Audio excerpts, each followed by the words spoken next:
Good Saturday morning, everyone, and welcome back to TowerGate.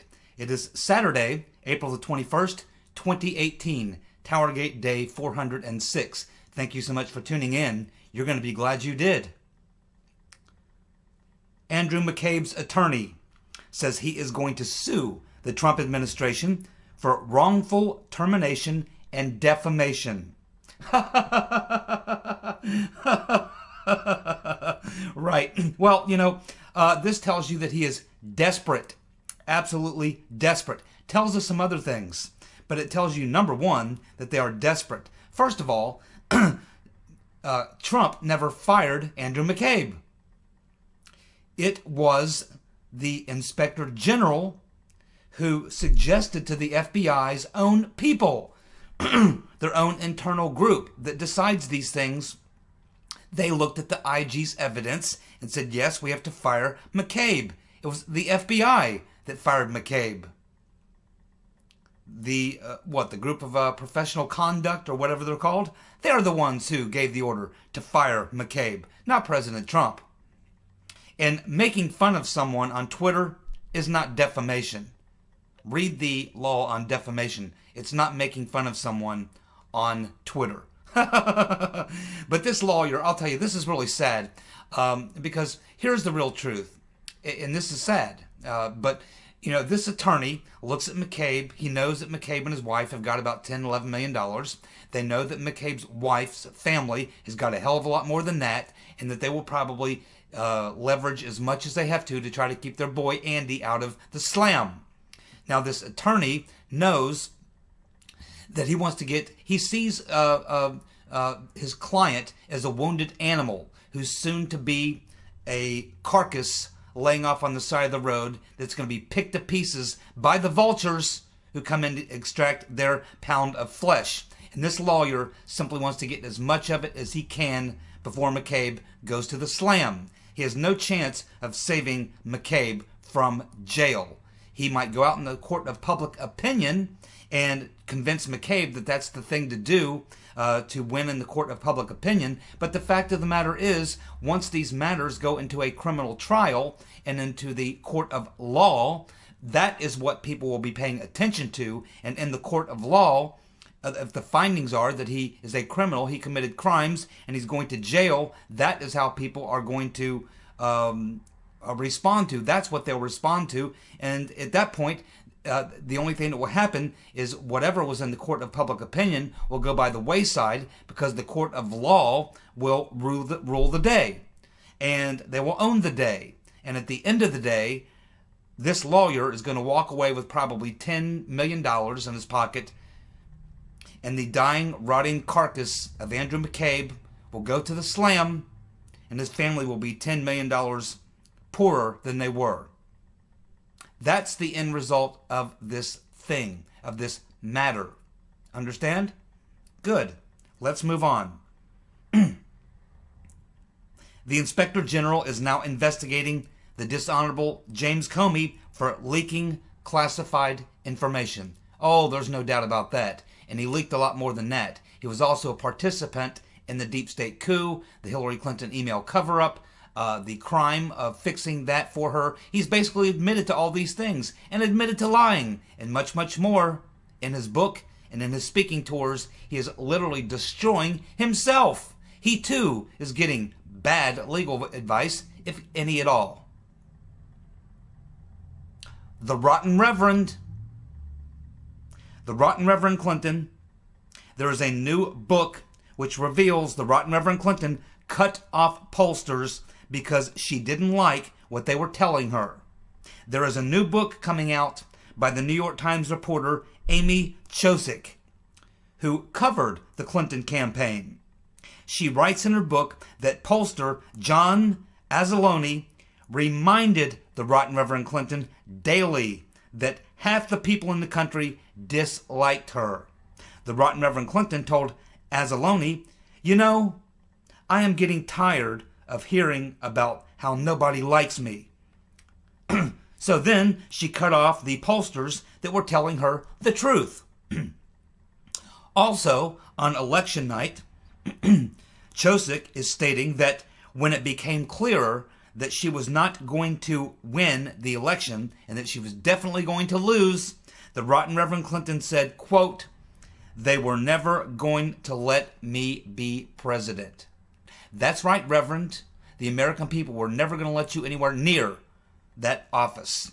As corrupt as you are, after you promised that you were basically going to institute a no-fly zone in Russia, which would essentially, it's a de facto state of war. The fact that you said you would probably nuke the Iranians and the North Koreans, and God knows who else. No, people will generally not vote for that. It's the talk of a crazy woman with a leaking colostomy bag and a Chairman Mao pantsuit that wasn't very appealing to those of us who remember the commies. And we all know where tyranny has come from in the last 200 years, do we not? The tyranny always comes from the left. Mao was a socialist, a communist. Stalin was a socialist, communist. Hitler was a socialist. We had Mussolini, who was a fascist, a left-leaning fascist. So, we know that the autocrats, the dictocrats, the tyrannicals always come from the left. Pay attention to that, you commie Bernie Sanders supporters. I know you're out there. I know you watch. I know you do. You need to give up your commie ways and study some history, and you'll find that tyranny always comes from the left. The socialists and the communists and other collectivists. That's where the tyranny comes from. Every time. Bernie Bros. Let's move on. The Gateway Pundit, Jim Hoft. Uh-oh. Mr. Potato Head, John Brennan, former CIA director, made a secret trip to Russia around the same time as Confusion GPS produced the anti-Trump memos. March of 2016, Brennan, and this was reported in the Russian papers, he met with Russian intelligence.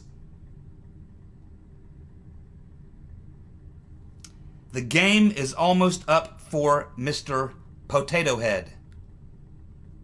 His disinformation campaign is failing miserably. It's just a matter of time, Mr. Potato Head. You're going to like this story. The DNC is suing the Trump campaign, Russia, and WikiLeaks, as well as Roger Stone, Jared Kushner, and Trump Jr. Well, there's a lot to talk about here, and I don't have a lot of time, but let's just say that WikiLeaks has responded stating that they will countersue, and they have never lost a countersuit yet. Trump campaign, his lawyer from the Trump campaign released a statement immediately. These people are extremely happy. Nothing could have made them happier. This opens up a door for them, which I'll explain for you in just a moment, that they've been trying to pry open. Now the DNC has just opened that door as wide as you can get it. What morons! The Russians have already stated before, several times before, since this all came out, they've said, okay, we'll see you in court. You tell us where to show up and when to show up, and we'll be there. And you can produce the evidence. Show us the evidence. They've been saying it for a year and a half. Show us the evidence. It's never been shown to them. I mean, they won't show it to, they won't give it to, the DNC will not give the evidence to BuzzFeed's attorneys. They sure won't. And, of course, the FBI, the Department of Homeland Security, do not have the evidence because the Democrats and the Democratic National Committee, which was being run by Hillary Clinton, would not allow them to even look at the server. So this is a publicity stunt, and it's a way to try to keep the Russian narrative going for the left-wing media, which they realize has failed. What else does this tell you? It tells you that they have officially given up on Uncle Bob, the executioner. They've decided at this point that his mission has failed. It has failed, and they know it. but they know they can't let the narrative die. They have an election coming up in 2018. They need the Russian narrative. So does the left-wing media, to keep their fake news addicted zombies well fed and satisfied. But let me tell you about the lib media. I've been watching them for a very long time. As soon as it is clear that the narrative has changed and that they can't stop it and the indictments are coming down and Comey and Lynch and McCabe and Rice and Rhodes and Powers and all these people engage in a circular firing squad and turn on each other, the left-wing media is going to break out the long knives. That's right, the left-wing Jackal and Hyde media will break out the long knives and slice them and dice them just as quick as the right-wing media will. You will not believe what's going to happen. I told you a year ago that this would happen. Some of you still don't believe me. Keep watching.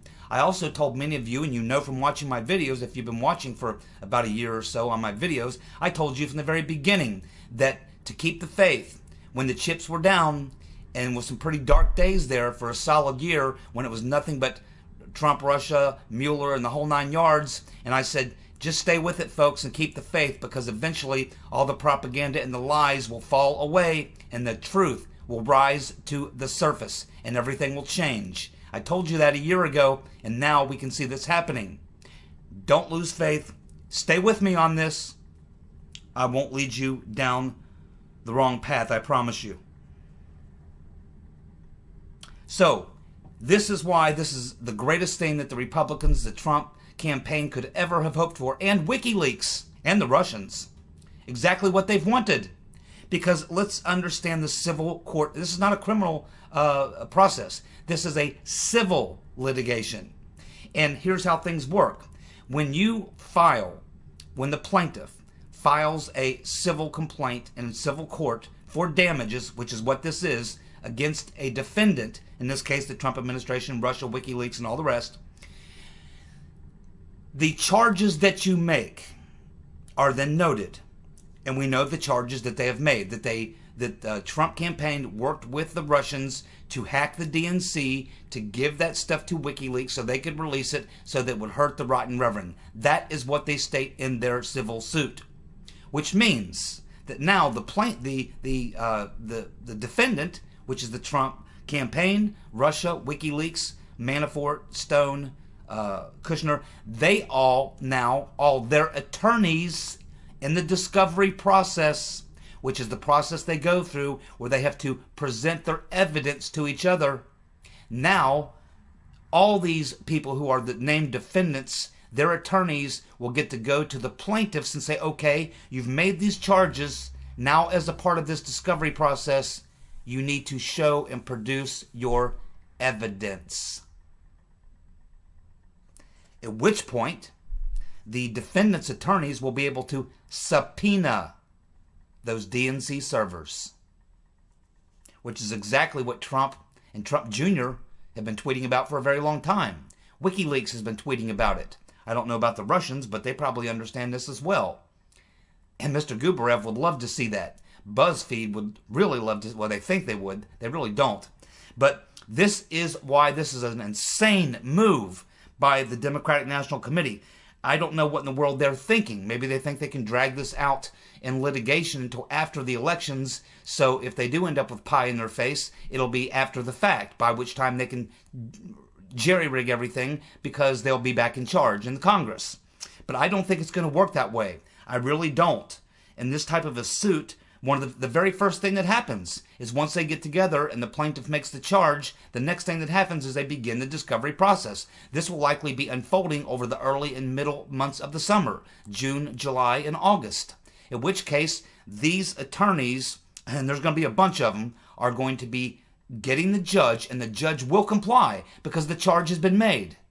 The charge has been made by the DNC now in filing this lawsuit that the Russians working with Trump hacked the DNC and gave the emails to WikiLeaks.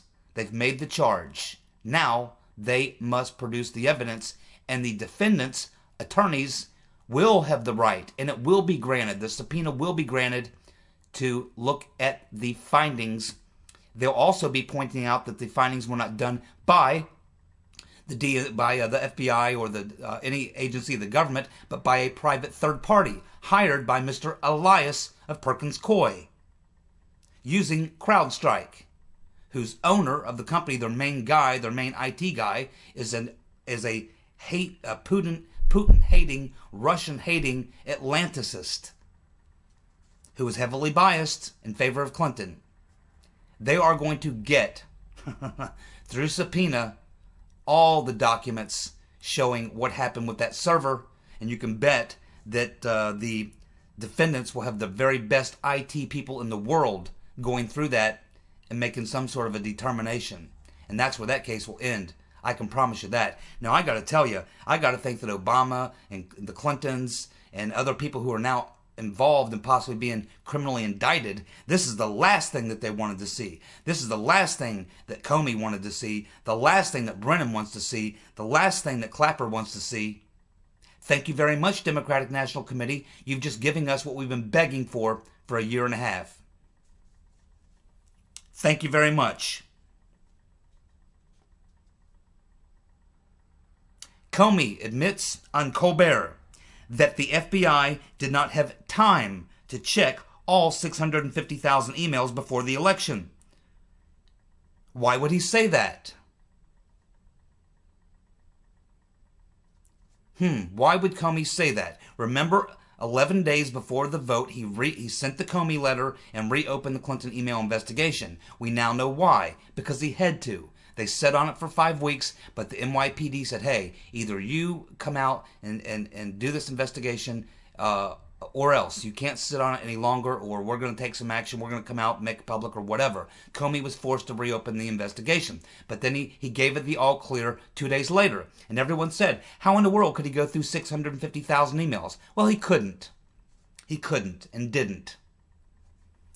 But he had to find a way to quickly exonerate the rotten reverend, because he knew or believed at that time she was going to win and that she would have his head on a platter if he didn't fix what he had just screwed up. So he had to release him, but then he did the quick turnabout to try to save her a second time. Now, why would he come out and admit that he didn't look at all 650,000? Because he's admitting now that he really didn't do a thorough investigation the second time, which everyone knows he didn't.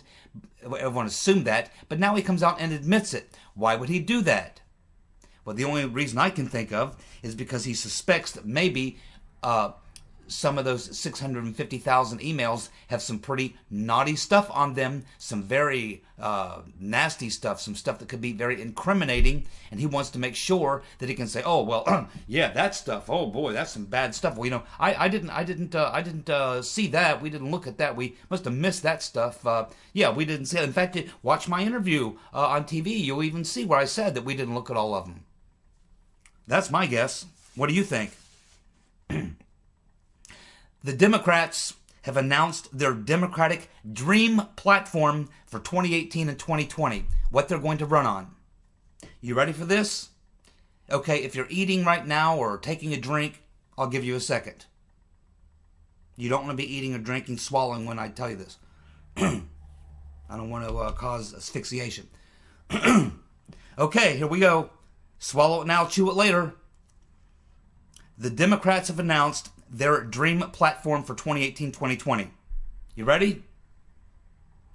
Reparations for slavery and free college for all.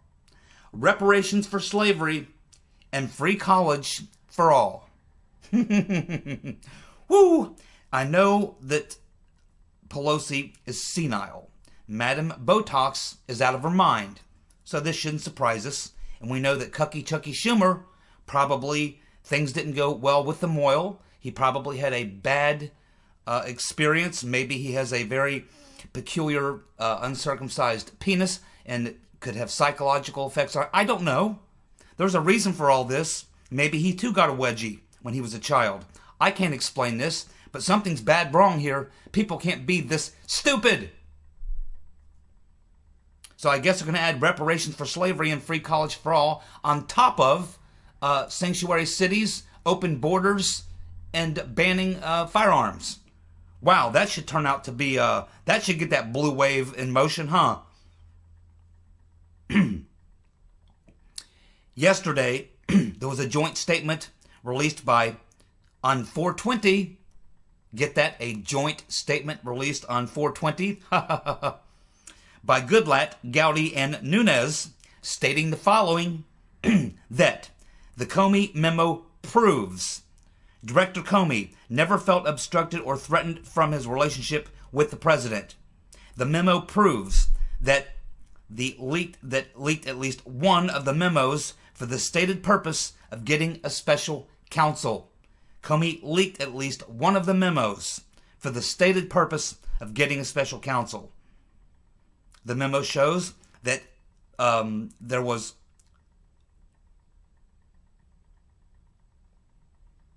the memo shows that Trump wanted Russian election meddling and the dossier fully investigated by the FBI. The memo shows that Comey had different standards for different people. The memo shows that Comey was blind with bias and used terrible judgment. The Comey memo shows that he leaked classified information to the media and much more.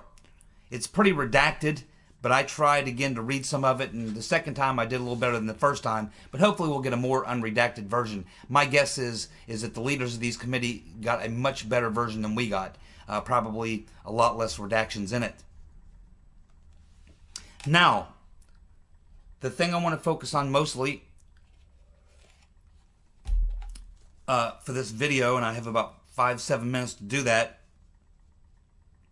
is this recent appointment by Trump of Giuliani to be part of his legal team, and the stunning comment that Giuliani has made immediately after being named. Giuliani has stated that he will end the Mueller probe in 1 to 2 weeks. He will end the Mueller probe in 1 to 2 weeks. Well, let's go back a couple days ago. I did a video talking about the discovery that Tracy Beans had made. One of the things that she had in that video was this interview that Giuliani did 13 days before the vote and 2 days before Comey released the Comey letter and reopened the investigation. In that interview with Fox, Giuliani said, quote, "There's some pretty big surprises coming. You'll see. Ha ha ha ha ha." He laughs. "We got a couple things up our sleeve that will really turn things around." Then, of course, 2 days later, the Comey letter, and Comey reopens the Clinton email investigation. Now, the Democrats noticed this, and then they basically asked Giuliani. They said, "Uh-oh, it looks like you knew that something was going to happen. You must have known that Comey was going to reopen that investigation." At which point Giuliani laughs and says, "Sure I knew." Now, Rudy says he can end the Mueller probe in a week or two. How is he going to do that? How will Rudy end the Mueller probe in 1 to 2 weeks? Well, do you think that Giuliani knows what the New York police detectives have in those 650,000 files from the laptop of Anthony's Weiner? We know that Giuliani was a hardcore prosecutor, prosecuted lots of organized crime people under RICO violations, by the way, which is what the Clinton Foundation is, a RICO violation. He also then became the U.S. attorney, where he prosecuted even more mobsters under RICO violations. He's the master of prosecuting RICO violations. The master. No one does it better than Giuliani. But he also knows all those people in the Southern District of New York, where he was the U.S. attorney and the prosecutor. He was very close friends. In fact, when he became mayor, he named the former police chief, Bernard Carrick, named him as his #1 man. So he took him with him. He knows a lot of detectives in the Southern District of New York, a lot of senior detectives, knows a lot of cops, senior cops in the New York district, Southern District. He knows a lot of prosecutors, a lot of lawyers. He knows a lot of people there. Still has a lot of pull and still has a lot of information he can get. Something tells me that Giuliani... So the question is really two questions. When Giuliani told Fox News that there was some really big surprises coming, what was he talking about? Was he talking about the fact that he had learned that Comey was going to be forced to reopen the investigation? That's probably true. He even says it. But could it also mean that he had learned from people within the NYPD, those police detectives or someone else, prosecutors, about the other stuff that we all know what we're talking about here? The real naughty stuff, the real criminal stuff, the sick stuff. And does Rudy Giuliani, has he kept that in his back pocket? And when he sits down with Mueller, and we know who Mueller's working for, he's working for the rotten Reverend Clinton. Oh yeah, that's who he's working for. So when Giuliani sits down with Mueller, is he going to look across the table and go, you know, I have a lot of good friends down there in the Southern District of New York. And you remember that laptop computer of Anthony's Weiner? Well, you know, they downloaded all 650,000 of those files under insurance policy, which the FBI has, and which you might have looked at. There's some really bad stuff on there that could be very damaging to the rotten Reverend Clinton. And of course, you're working for her, Uncle Bob. I know that. You know that. So let's just cut the shit, Bob.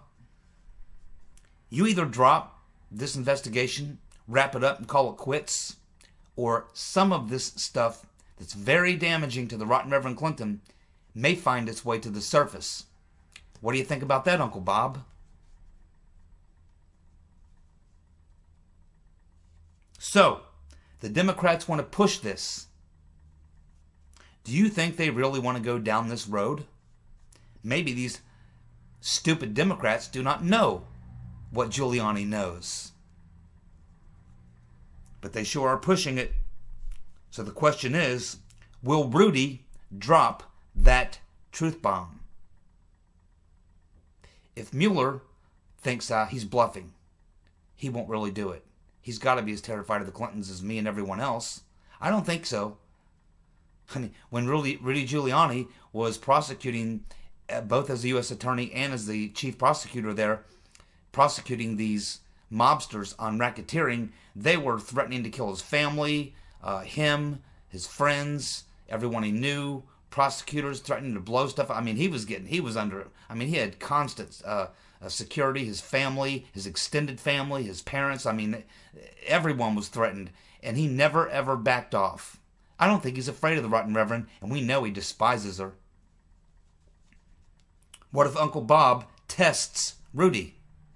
And Rudy maybe has got some information. He's got a lot of friends down there, and a lot of people who want some vindication.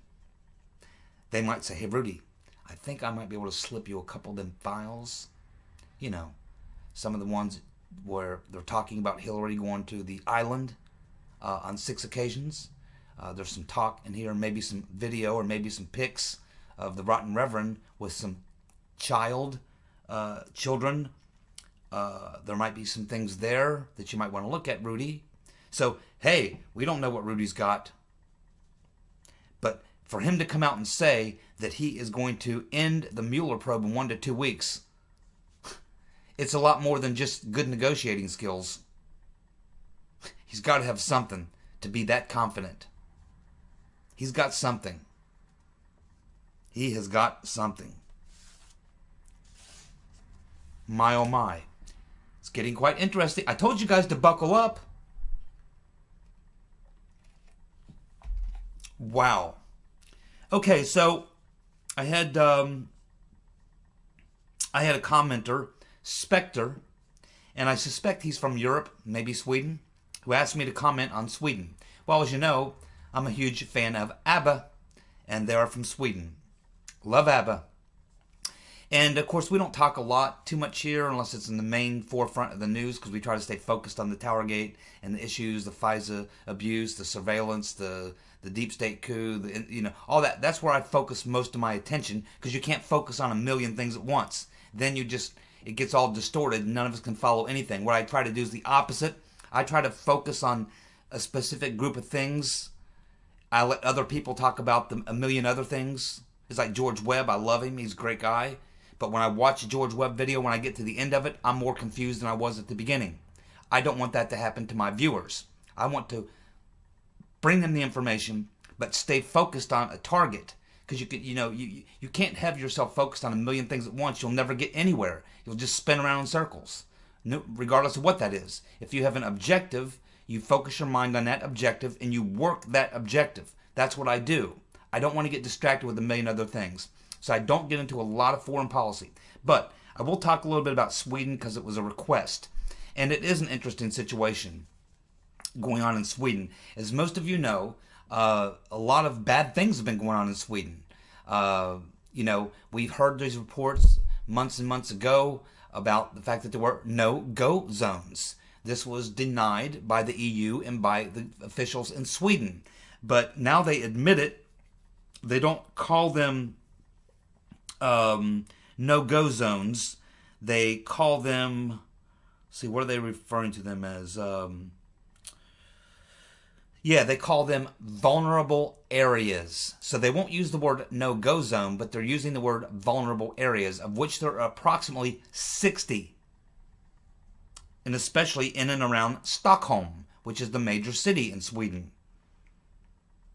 Now, it appears that with this election coming up in September, the crime associated with the migrant influx of the migrants, the invasion by the migrants, is going to become a major issue. And keep in mind that per capita, Sweden took in more migrants than any other country in the EU.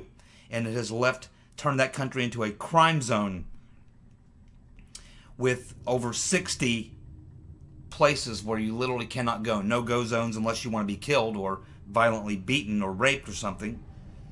Now that is what they consider a center-left government in Sweden. It's far more than center-left. It may be center-left by European standards, but it would be completely off the charts left-wing from the American perspective. It appears that Sweden could be set up as the ideological battleground for this migrant issue because the elections are coming up in September. And it could be the thing that everybody's watching in Europe to see how things go in Sweden, thinking that however things play out in Sweden might set the course for how things will play out in future elections across the Eurozone in the next 2 to 3 years to come. So everyone in Sweden is watching very carefully. And it's getting very, very dangerous there. And one of the things that's extraordinary is that one of the weapons of choice, which is being used now, is hand grenades. Hand grenades. We're not talking about IEDs or fertilizer bombs. We're actually talking about hand grenades. Now, apparently, these hand grenades are very easy to get. Apparently, you can buy some sort of a firearm or buy something, and you'll get a complimentary hand grenade. Okay, so I'm not sure what's going on with that. Maybe Spectre can explain that to me, how it is so easy to get a hand grenade there in Sweden. But apparently these hand grenades were left over from the Yugoslav war. And there's apparently thousands and thousands and thousands of hand grenades left over from the Yugoslav war. And apparently they're very easy to get your hands on. And people are getting their hands on them, and they're using them. And it's becoming a very dangerous situation. So we appreciate Spectre for bringing that to our attention. We'll continue to watch that. And we'll obviously, when the elections come around, as we get more into September, we're working up to our midterms, we'll of course be focusing on Sweden, because it is going to be a place that's going to maybe set the tone for what happens across the Eurozone in regards to the migrant issue. So thank you very much, Spectre. Now, just one last thing on the analytics of this channel. I don't talk about very much my channel and the numbers and stuff like that, but just so you know, about 84% of the people who subscribe to my channel are in the US. The other 16% come primarily from Australia and the UK. 70% of my subscribers are women and are men. I'm sorry, 70% are men, 30% are women. But I can go to a screen and take a look at where I get views, not subscribers, but views, and I can see that I get views from all over the English-speaking world, including in Sweden, the Middle East, South Korea, all over Europe, Australia, Canada, just views from everywhere. So that's kind of where everybody comes from. That's the company we keep. Thank you so much for tuning in. I'll be back Sunday with another TowerGate video. You guys have a good night. Goodbye.